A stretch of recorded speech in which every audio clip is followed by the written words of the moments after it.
What's today's tool? Well, I'd like to present to you a concept or a possibility of what it might be like to have a day without judgment. So here's how it works. You know how you normally wake up in the morning and there's kind of an elephant on your head that you have to dislodge before you can even get started? Imagine on this particular day, let's say tomorrow. Imagine you wake up tomorrow and you're lying in bed, and rather than all that stuff being able to start, you don't know why and you don't know how, but for some reason it's not there. And instead you have a space of possibilities. It feels almost like it's just surrounding you and moving through every cell of your body and your being. And you lie there, and rather than having heaviness that increases and wrongness that increases, you have a sense of lightness, a sense of peace, a sense of space, a sense of possibilities. And as you lie there pondering possibilities, you know how before when you would ponder possibilities, it would kind of like go and turn into a contracted little space and twist up? Well, imagine it didn't. And now imagine you get out of bed and you go and look in the mirror, you know, as you're going to go get ready for work or school or whatever it is. And rather than start with the litany of judgment, it's just not there. You don't know why and you don't know how. Because you know how most people start with the litany of judgment on their bodies where they go, oh my God, these are too small, and this is too big, and this is too saggy, and this is too small, and these are too wrinkly. What if it just wasn't there and couldn't be? Imagine how you'd feel after just a half an hour of having absolutely no judgment in your world. Now imagine you take your shower and you get ready and still no judgment, but you feel almost like a cocoon of possibilities around you. You're not sure why it's there, but you're really grateful it is. And you don't shut it off, you just allow it to increase. And now imagine you go downstairs and you say hi to your significant other and they're having breakfast, and normally where there would have been this space of maybe bickering between you or some of the heaviness that's sometimes there, it's just not able to be there. And now imagine you give them a huge hug and you're in this cocoon of possibilities and it transfers to them too.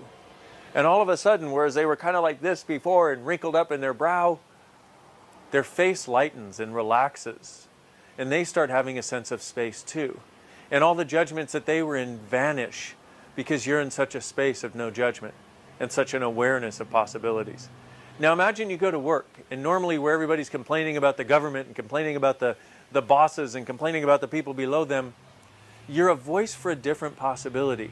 In fact, you're the living, walking energy of a different possibility. And no matter how hard their judgments try to come in, rather than them coming in and making you heavy and twisting you into smallness, they hit that cocoon that's around you of possibilities. And instead of contracting into smallness, it adds to the space you have available. So even other people's judgments don't contract you into smallness. Now imagine being like that for a day, just around the people you work with. Would it change them? Would it inspire them to know that something different is possible? Yeah, every one of those people who's been looking for something different too would be inspired by your willingness to be it.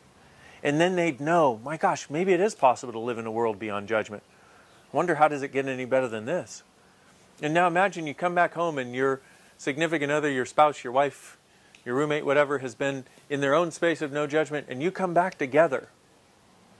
How much more caring is there between you? How much more love is there able to be between you? How much more gentleness and how much more kindness? And then imagine you share that with your kids and you share it with your family. Imagine being this way for an entire week where no judgment had any effect on you. Do you see how you would be the inspiration to other people? You would be the invitation to them to know that a totally different reality was available. And if you were willing to be it, it would let them know that it could be, because somebody else is actually willing to be it in the world. One of the things that I'd like you to have in your awareness is judgment. Ooh, fun tool. You're like, seriously? Why do we have to talk about that? Because it's one of the things that sticks us the most, and it doesn't have to.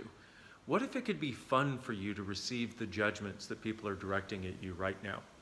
One of the awarenesses I had, and actually my business partner, Gary Douglas, we were delivering a class, and one of the awarenesses we had is, for every judgment you're willing to receive, you make $5,000 more that year.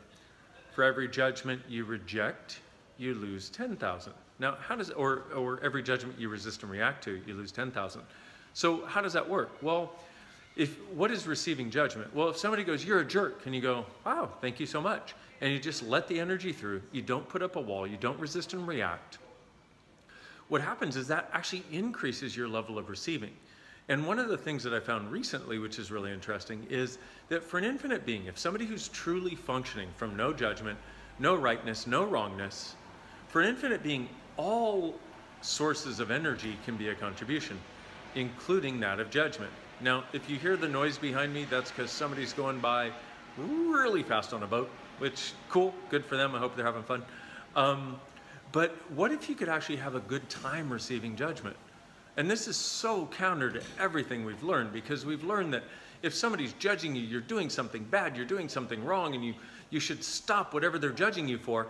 But one of the things I found is when people judge you, it's just because they're judging you. It's not because you're actually wrong. It's because they have a point of view that you're wrong for something you're doing, something you're being, or something you're not doing, or something you're not being. What if you could receive it and have a lightness and a joy even in receiving their judgments? Most of us, if not all of us, have grown up with the idea that judgment is bad and wrong, and that it hurts when we receive it.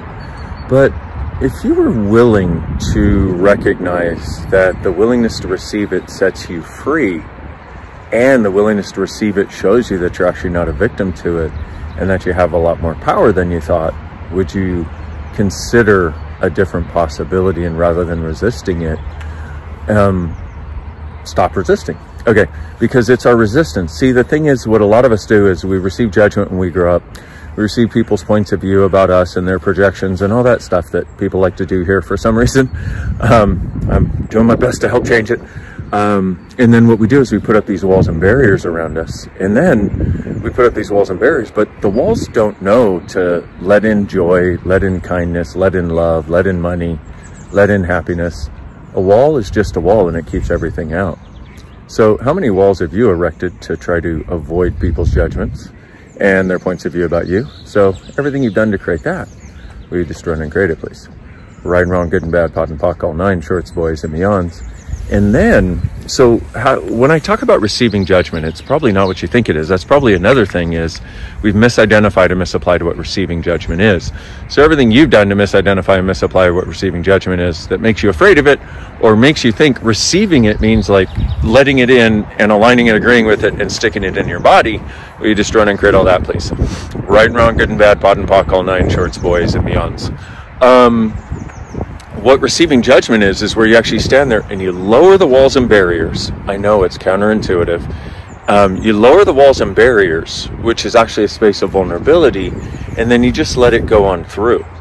And crucial to this is this tool we have in Access Consciousness. Interesting point of view, I have this point of view. Interesting point of view, I have this point of view is one of the greatest gifts you can give yourself. One of the greatest spaces you can function from, because then you have a level of freedom to where you're not the effect of other people's points of view and their judgments, because you realize all of it is just an interesting point of view, and it doesn't have to impact you when you don't fight against it, which is the resistance and reaction, or when you don't do which is also the negative polarity, and also when you don't take the positive polarity, which is aligning and agreeing that if they're saying it, it must be true.